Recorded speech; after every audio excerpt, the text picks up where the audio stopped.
Well, hello and welcome to the channel. My name's Johnny and you're watching Hillbilly Modeling. And this is part 2 of our Tamiya Heinkel He162 A-2 Salamander. So, in this video, we're going to be painting the interior, all the interior parts, the wheelbase and all that, getting it ready for the fuselage to be assembled. And hopefully we get the fuselage actually put together in this video. That'll be good. So no better time to do it than now. So let's go ahead and jump down to the bench and get started. So here we are. This is where we left the kit in our last video. That was part 1. And we're just going to go ahead and start to get organized here. Move things out of the way that we're not going to be painting. And we need to decide all the parts that go to the interior section of the fuselage, such as the cockpit area, our ejection seat here. We're going to remove that from that bulkhead. Those will be painted separately, and our landing gear assembly. And we also have some parts that are going to be painted, one side of them anyway, the same color as our landing gear base. And that's the RLM gray color, which is going to be lighter than the cockpit area. But we're going to prep those for painting too, because when we paint the interior of the fuselage, we're going to paint the inside of those. And of course we have our wheels and our front landing gear and stuff like that. So we're going to get all that ready, because we're going to prime all this and also do the RLM gray on some of those parts as well. So we want to make it as easy as possible, and so what we're going to do is we're going to use some alligator clips on some of the parts. Keep in mind that these alligator clips do have some spring tension on them, so you don't want to use them on really fragile parts that you might crush or break. And be careful where you put them. In some cases, like here, I'm using self-holding tweezers for those really fragile parts. Being organized keeps us going with the flow here when we're painting. You can also use cocktail sticks to hold some of your parts. And another method that I like to use is the rolled masking tape here, just attached to a piece of cardboard. And that can hold really small parts that we really don't have an area to clamp onto. I'm also going to take and kind of secure the edges of that rolled tape down, so that when we're using our airbrush, it doesn't flutter and try to flick parts off of it there. Now the easy thing here is we can just stick the parts right to it, and very carefully align everything so that it's easily accessible to our airbrush. And as you can see here, that tape holds it pretty securely, and hopefully we won't be blowing any parts off inside the paint booth. So the color that we're going to be using is going to be this German Panzer Gray, or German Gray. We're going to prime all these areas that we need to paint with that, and that's also going to be our interior color. So with everything primed up in that German Gray, we're going to take a look here at our landing gear bay. And you can see where I've marked it on my instructions here, where it's supposed to be the RLM Gray, which is a lighter gray. And so that entire landing gear bay and our landing gears, all that is the same color. And that's why we assembled them as a group, so that we could paint all that at the same time. And same thing with our front landing gear strut. And inside the nose, this is where our landing gear, front nose landing gear bay is. That's going to be RLM Gray. And you can see inside the bay areas there, we're going to have to paint those, the RLM. And also the inside of our bay doors, they get painted the RLM as well. So we're going to shoot all this at the same time. It just keeps it easy and simpler for painting. So since we primed everything in Panzer Gray, or the German dark gray, the cockpit area is supposed to remain that color. So we're just going to have to tape off the areas that need to be painted the RLM gray. And here I'm just using the Tamiya mask tape here. to separate those areas so that we can spray those as well. Now I do go along and make sure that the edge is nice and secure. We got good contact so that we don't have any paint seeping or weeping up underneath it, which is a condition that you can have if you actually mix your paint mixture for spraying too thin, and we want to be careful not to do that. So we're also going to mask off the main landing gear bay area as well, where it has to be painted the RLM gray. So I'm going to protect the cockpit area here with a little piece of paper towel and just secure it into place. This will keep us from having overspray getting into the cockpit area. And we're going to do this, of course, to both fuselage halves. We need to protect both of them, of course. Also, this center wheel well / console where our joystick is also located, it needs to remain the German dark gray. So we're going to mask that off because the inside of it there in the wheel well bay is supposed to be the RLM gray. So we're going to make sure that we've got that covered. So the centers of our hubs here for all of our landing gear wheels is supposed to be RLM. So we need to make a mask. And so what I've decided to do here is we're going to use this Reynolds Cut Right Max wax paper, if I can say it. And this is just cookie sheet paper. It's a wax paper. And you can steal it from the wife's baking drawer. Anyway, it works as a good backer for creating our own masks. So what I'm going to do here is I'm going to put a little bit of Tamiya mask tape down on top of it.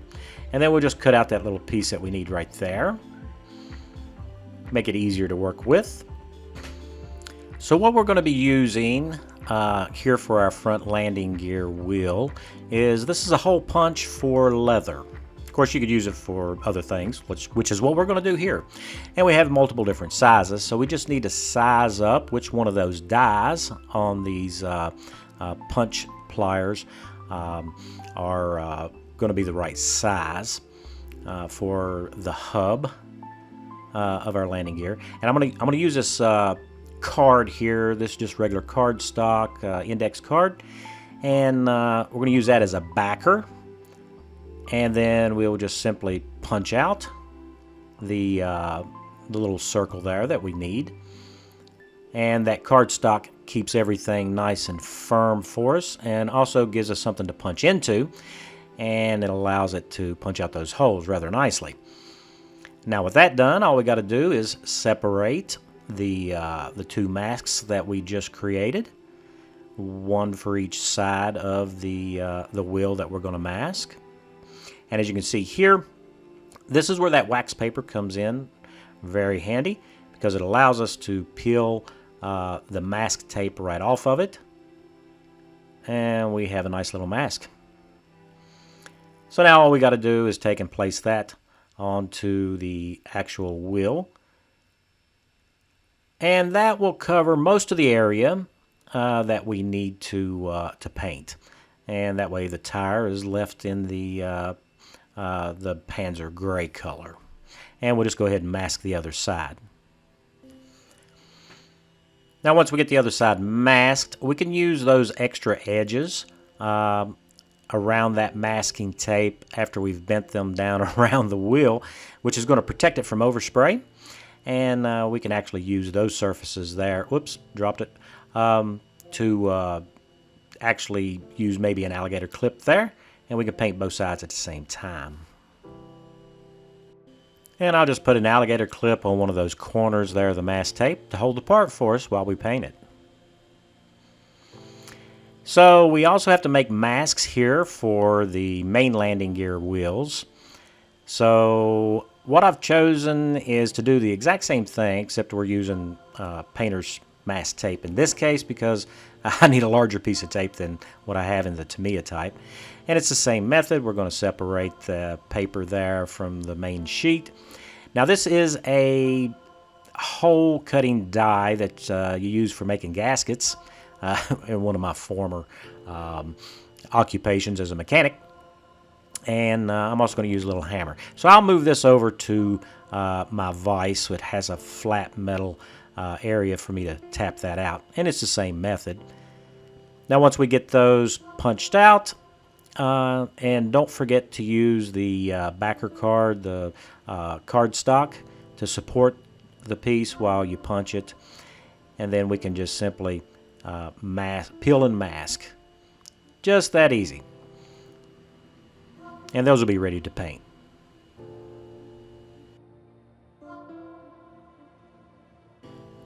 So I don't have RLM gray, but I can make that just using black and white. And we're going to mix this until we get a medium gray, which is about what the RLM gray looks like from the research I did on the internet. And this is what I've come up with. It pretty much matches the Tamiya color. At least I hope it does. I think it's going to be more than suitable. And of course it is thinned with the airbrush thinner for acrylics. And once we've sprayed that, we can remove this mask. And this is always the revealing part, and we get to see what kind of a contrast difference we have between that German gray and then the RLM that we mixed. And I think it's probably a pretty good match for it, and we are definitely going to go with that color. It looks nice. So we are going to have a little bit of overspray on our wheels. We'll have to deal with that later. And then, of course, we're going to unmask and see how we did for the wheel well for the front landing gear. And removing that tape is always... I always kind of wonder if you missed a spot and you got some overspray somewhere where you didn't want to get it. So that looks pretty good. And as you can see, we have the RLM gray on the interior of the wheel well area. So we're going to take care of that overspray that we have on our main landing gear wheels, as well as the front landing gear wheel as well. Lucky for us, there is a large, a rather prominent, I should say, rim around it. And so I'm just using the spray mixture that we primed everything in with the German gray, and we're just going to let that run around that rim. And that'll take care of what little bit of overspray that we had from our mask. So our instructions call out for certain areas here of our main landing gear bay to be painted in a chrome silver. And this is just Model Master's acrylic chrome that we're using. And we are just going to do this with the brush. And I've already gotten one side painted over there. You can see that. I'm just trying to figure out how to hold it to where I can brace myself so that I'm not really being too jiggly here with my paintbrush. I'm not real good at freehanding, so you can see that I am supporting my brush with my fingers, and I'm supporting it against the other hand. That way we're not jiggling the brush all over the place. I'm just following that panel line as indicated by our instructions. Hopefully this will come out all right. Just got to be very careful, and I suggest that you don't do this after you've had 3 cups of coffee. That would probably be bad for your accuracy.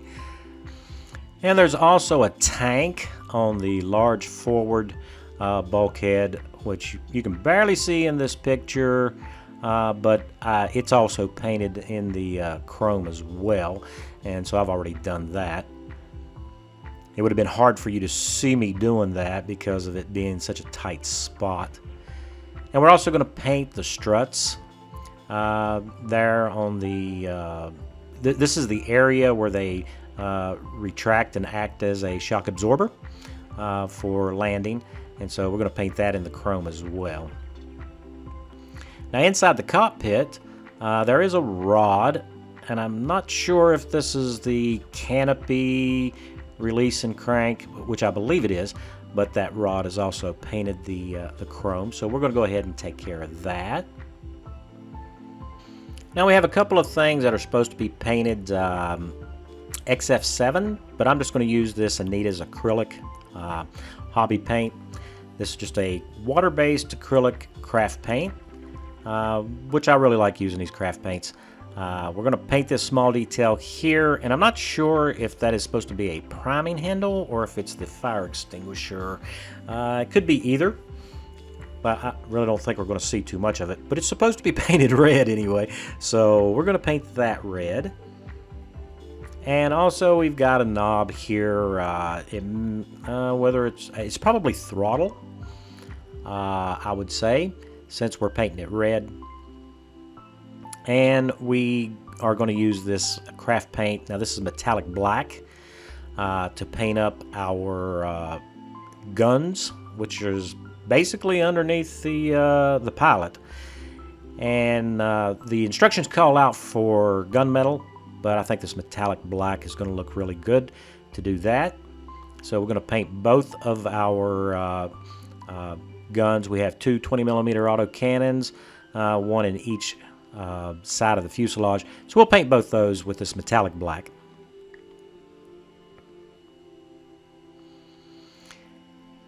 So next we're going to do some dry brushing, and I always like to kind of moisten the brush a little bit with some clean thinner to prepare the brush for our dry brushing. It helps the transfer of our paint that we're going to use for dry brushing. And in this case we're going to be using this Tester's enamel, and this is flat steel. I use this a lot for my dry brushing. And we're going to be simulating some wear areas inside the cockpit. So for dry brushing, we're going to load the brush with a little bit of paint, and then we're going to unload most of that paint off of the brush, because we're not really painting, we're just transferring a little bit of pigment there to show wear marks. So if you've got too much, like I do right there, I just went ahead and took the extra excess off.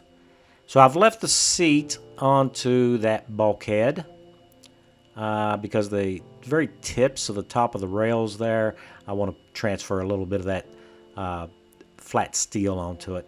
And then we'll do the seat area as well. Now I believe the pilot sits on top of his parachute, which means there would be some thinning of the paint there in that area, so we'll go ahead and dry brush that as well. We don't want to overdo it, we just want to give the impression that there is wear on the corner areas here and also on the bottom of the seat. Now we're going to go ahead and do the same technique here of dry brushing using the same color. And this is the wheel well that sits between our pilot's knees, more or less. So there's going to be a little bit of wear there. And as you can see, that dark German gray really helps bring out those wear marks. So hopefully we'll be able to see that inside the cockpit. Now, of course, all the framework and everything inside the cockpit from the pilot using the aircraft, we're going to kind of emphasize these control panel areas and also those reinforcement ribs. That'll help bring out those details inside the cockpit for us. And it's just light dry brushing. Nothing complicated. Just make sure that you don't have very much paint on your brush at all. The harder you have to work to get that off the brush and onto the item, the better the effect.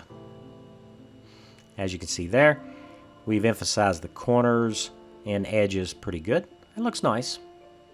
I think that'll be fine. We're not going to see too much of it inside there anyway. So next up, we're going to have to paint a couple of items here black, and I'm just going to use this Vallejo water-based acrylic to do that. We just need a drop because we're not going to paint very much. We're going to start with the cushions on the pilot's seat. These cushions are painted black, and they were probably black leather. I don't know that for sure, but that's kind of the idea that I'm going to go with, especially when it comes to weathering these. And as you can see, I'm using the same technique where I brace my painting hand against my holding hand here for support. And that keeps me from jiggling the brush around, and hopefully I can draw a nice straight line. And we'll just outline our cushions, and then we can take and fill in the centers. Now once our paint is dry, we can go ahead and remove the ejection seat, which we did not glue to that bulkhead. It's just a T-slot and T on the back of the chair or seat that actually secures it. And we're going to start weathering these cushions. But before we do that, we need to mask off all that area around these seat cushions, because we don't want to mess up the dry brushing that we've done or get the weathering color that we're going to be using onto the metal parts. So we're going to carefully, very carefully mask these areas off. We want those protected. And you can see, there we go.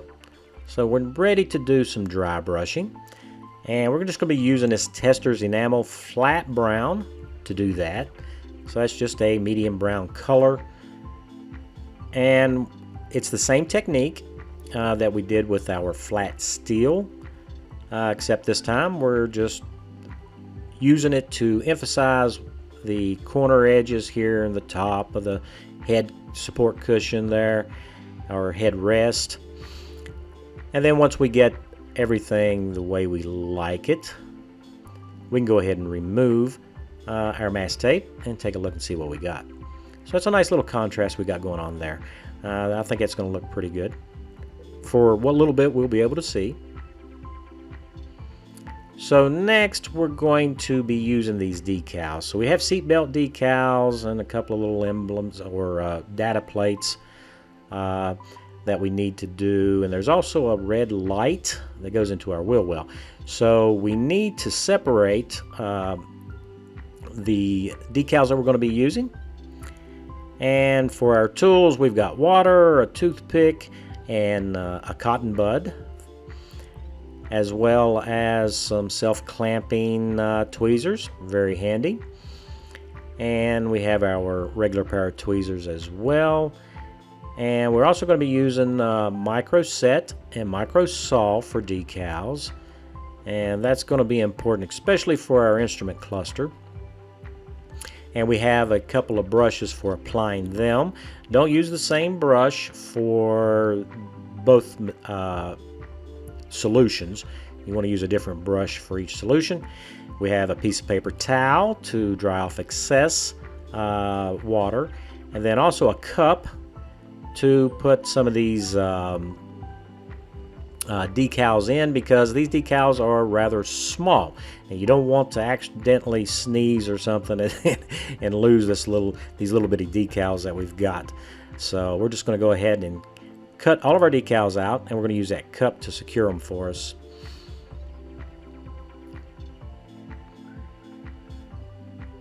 So when it comes to our instrument cluster here, the decal film is kind of far away from the top edge of the instruments that's been printed. So I am going to trim away that excess film. That way, that will ensure that we'll be able to get that decal tucked in nicely into the instrument cluster, and we won't have anything holding us off. I did leave a little tab on one side there to clamp my tweezers onto. So next we need to secure our instrument cluster so we're not chasing it around the mat. And I do have a set of helping hands here. We'll just get that adjusted. That way it'll hold it securely for us, and we'll be able to use both our hands to deal with the actual decal and not try to hold the part at the same time. if I was an octopus, I wouldn't need to do that. So I am going to test fit our instrument decal here and make sure that we're going to be in pretty good shape. Slight adjustment, and then we should be ready to go. Now these are water slide decals, so we're just going to put this in the water, and usually 20 to 30 seconds is about all you need. So while our decal is soaking and loosening up from the backing paper, we're going to take a little bit of micro set, and I'm going to paint it onto the instrument cluster. Now the instruments are raised, so if you decide not to use the decal and you'd rather just dry brush over those, that would work fairly well. Now with our decal having soaked long enough here, I'm just checking to make sure that we got movement, which we do. And I'm going to try to slide this decal off onto our instrument cluster, and I am having a little bit of trouble here because it's all kind of small and I'm not being able to grab it, and I don't want to tear the decal. So I think probably in this case we need a different approach. So we're going to take our regular tweezers here and just pull that entire decal off. Luckily for us, this decal is thick enough that it doesn't fold up on itself, because that would have been a disaster. So we can just place that right over top of the instruments. Now we want to make sure that we get the dials that are on the decal lined up over those impressions that are molded in. And so we need to make sure that we've got it adjusted correctly, and it looks to be pretty much spot on. Next, we're going to use micro sol. Now micro sol is a very aggressive decal solvent, and it's going to soften that decal. As you can see, that decal doesn't really form by itself, so it needs help. And so we're going to help it out here. And this is going to really start to make that decal nice and soft for us.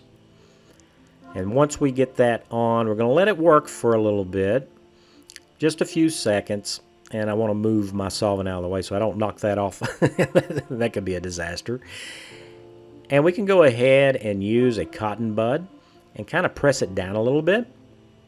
You want to be very careful here and make sure that the decal, number one, doesn't stick to the cotton bud, and number two, that you're just using light pressure.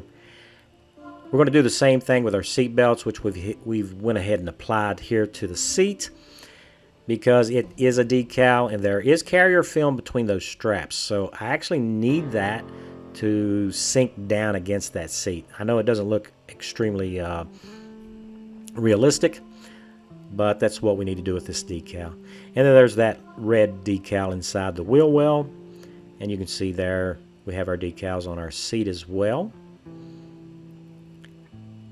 So with those done, and you can see here how the micro sol has really done a good job of settling that decal down for us. I did have to put like 4 coats on it to get it to go all the way down, but that looks really good, and I'm really happy with how that's come out. So we're going to have to coat all this and secure those decals into place, and also prepare our landing gear bay and landing gears for a little bit of panel liner. So for that, we are going to use this clear X22. This is a Tamiya acrylic, and it's mixed, or thinned I should say, for our airbrush with X20A thinner. And so we're going to spray these parts with that. And that's going to prepare all of our parts here for our panel liner. Now we're not going to use panel liner on the interior cockpit parts because you're not going to be able to see that. But what we are going to do is use it on our landing gear, and also the bay doors for our landing gear bays, to emphasize those little panel lines that they all have. So I'm using a number 2 pointed paintbrush to actually apply this, and then that clear gloss clear coat that we put on it, that's helping the flow. And hopefully you can see this, how well that panel liner flows around the little edges that we want to emphasize. Now these springs that are on the landing gear, Tamiya called out for that to be painted flat black, but I think it looks much better just by using the black panel liner to emphasize the actual spring, and that gives us more definition and more visual look there. We can actually distinguish those springs. Now for cleanup, we just use clean thinner to get rid of that panel liner, because the panel liner is an enamel product, and so the enamel thinner will help clean up any little areas that we need to take care of before we clear coat this. So for finishing off, we're going to use this flat clear acrylic clear coat by Model Master, and I'm really going to miss this when it's all gone. It's my favorite. But I am shopping around for another clear coat, so we'll see how that works out in the near future. So we went ahead and coated everything with the flat clear coat. Our instrument cluster looks pretty good, and our seat belts, it's better than I could have done if I was trying to make these seat belts in 1/48 scale. So we're going to go with that. We're going to use that decal. And as you can see here, we have everything clear coated in our main landing gear bay, as well as our landing gear for our nose wheel. So we need to do some cleanup before we try to glue everything together. And this is isopropyl alcohol, and I'm just going to pour a little bit out here into a small cup for us to use. And I'm just going to use a cotton bud or Q-tip if you prefer. And it's a really good solvent, especially for acrylics. And we have these contact areas where the fuselage halves are going to come together. So we really need a good strong glue joint there. So we're going to clean all that paint off. And being very careful not to get into the areas where we want the paint to stay, which can be a challenging operation here, especially in the main landing gear bay area. We want to make sure that I'm not wiping off any paint off of our landing gear struts. And for those tighter areas, we can just use our craft knife here, our hobby blade, and just clean up those contact areas, especially where we have those interior parts that need to be securely glued to the inside of the fuselage. And some of these areas are really tight, so you got to be careful you don't remove too much paint. Now with all that cleanup done, we need to do some test fitting again. I know we did all that test fitting before, but we do have a slight gap here for this piece of the fuselage that goes behind the cockpit bulkhead. And also, it doesn't seem to want to really close up on us. So that's going to be an issue. So the problem we have is we have paint that is kind of holding us off. And because everything fit good before we painted it, that's why it is important to go ahead and do some test fitting before you decide to commit to glue. So I am going to take and just remove just a little bit of material here on the shoulders of that bulkhead that holds the ejection seat and get that to fit properly. The area where I'm having the issue with is really hard to get into to remove the paint. So that's why I chose to do just a little bit of removal on our on the actual bulkhead. And I do end up going in and sanding the back side of that bulkhead a little bit to thin it out, which will solve all of these issues and make sure that the fuselage halves come together. We got to have a really good fit here, or we're going to wind up with some gaps. And we don't want gaps. Gaps are bad.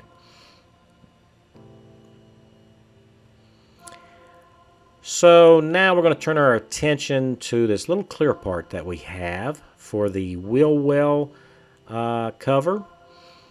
I guess this is so that the pilot can actually see whether or not his nose wheel is in the stowed position or if it's actually down for landing. So it fits very nice, and I'm just going to touch a little bit of Tamiya Extra Thin right to the corner, and I hope you saw that because that glue actually wicked around really good. So that's a nice little detail there, and it really fits. I mean, it's phenomenal. I mean, that's about all I can say. I'm used to some of these clear parts not fitting very well, so that's going to look good. So now we're on to step 6. This is all the preparation that we've been doing to make sure that we can get all these parts installed into the fuselage and get our fuselage actually glued up. So we've got our cockpit parts that need to be installed, and we will do that in our front landing gear bay. Now we also have this weight. It's just a large ball bearing that goes inside. So we don't want to forget to put that in, and then the rest of the parts in for the inside of the fuselage. So hopefully this is the last time that we're going to put all these parts in. And with all the test fitting that we've done, I'm fairly confident that we're going to be fine. I guess we're about to find out, aren't we? So we just go ahead and install everything and make sure everything's lined up and they're against their stop tabs, and that any parts that are keyed are setting on the keys. The right side of that bulkhead actually has a little notch where it needs to go, and we'll set our wheel well assembly into the cockpit as well. And we don't want to forget our weight, because that's going to keep the nose gear down on whatever flat surface we decide to set this aircraft on. And we're just going to press this together with our fingers, and everything should be fine. Now we do need to make sure that all those center bulkheads, especially the one with the ejection seat, is in place. Now don't worry about that weight rolling around, I should say. We're going to fix that later. And we want to check the fit too for that piece that goes right behind the cockpit. So with everything lined up, now we need to start to look at holding the fuselage together. So we're going to use this spring clamp, and as you can see, that's a really slick surface, so there's nothing for it to grab onto. Also though, because of the spring tension there, I need to make sure that that clamp is right over top of the ejection seat bulkhead so that we're not bowing any of these fuselage halves in, which would affect the actual fit. Also, we're going to use a little rubber band here to hold the tail section together. Now we won't glue the rubber band in place, or at least I hope we don't. But that'll hold the halves together for us. Keep everything aligned. Now it's time to actually commit to some cement. So we're going to use our Tamiya Extra Thin.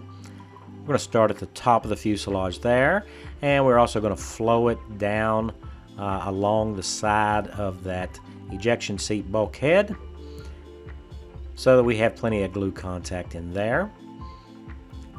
And we're going to continue with the bottom side of that same bulkhead. Make sure that we have some glue in there to hold it.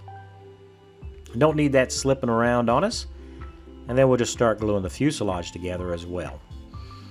And you'll know that you got a nice fit when that Tamiya Extra Thin, you can just actually watch it wick right into the seam, which is what we've got going on there. And that's nice.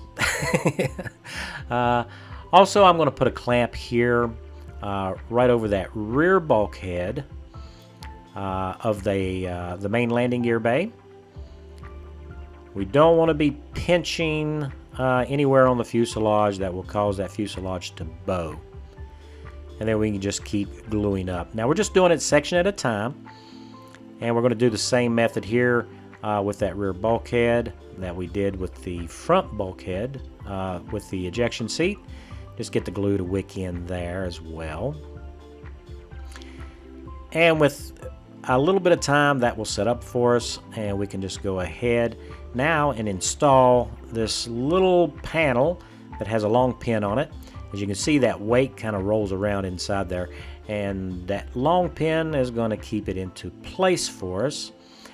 So we need to install that. Make sure that it's pressed in firmly and flush, and then we can just secure that with some glue. Now there are two large slots there either side of that panel.